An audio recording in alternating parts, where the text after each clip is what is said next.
আসসালামু আলাইকুম ওয়া রাহমাতুল্লাহি ওয়া বারাকাতুহু। আজ বাদুড়িয়া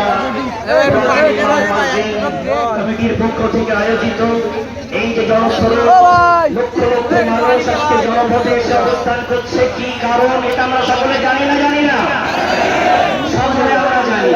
আমরা জানি আইন পাস করার সময় মায়ের চেয়ে মাসির যদি দরদ বেশি হয় তাকে কি বলে? তাকে কি বলে? মায়ের চেয়ে মাসির দরদ যদি বেশি হয় তাকে বলা হয় ডাইনি। কি বলা হয়? ডাইনি। যার হাত গুজরাটের মুসলমানের রক্তে আলোকিত, যার হাত মুসলমানের রক্তে আজ পর্যন্ত অঙ্কিত, সেই ব্যক্তি পার্লামেন্টে দাঁড়িয়ে আমাদের মাথায় ধরে দাঁড়িয়ে বলে আমাদের উপরে দরদ করছে, আমাদের উপরে প্রেম দেখাচ্ছে, প্রীতি দেখাচ্ছে, দরকার রাখছে দিন আমাদের বুড়াদিন ফিরিয়ে দাও। ওই বুড়াদিন আমাদের জন্য কল্যাণ করছিল কিনা?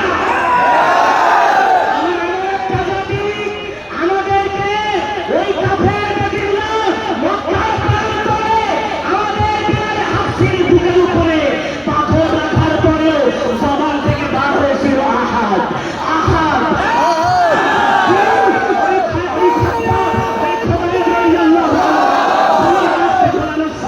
তাদের জবান থেকে বার হয়েছিল আল্লাহু আকবার।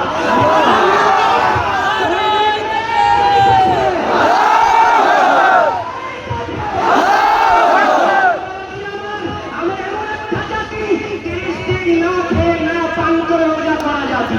আজকের বাদুড়িয়া প্রধান থেকে আমরা ওই নরেন্দ্র মোদীকে হুঁশিয়ারি দিয়ে বলতে চাই, আপনি যদি মনে করেন রাত 1:30টার সময় আইন পাস করে আমাদেরকে দুর্বল ভাবছেন, এটা ভাবা আপনার মারাত্মক ভুল হবে, এটা মারাত্মক ঐতিহাসিক ভুল হবে।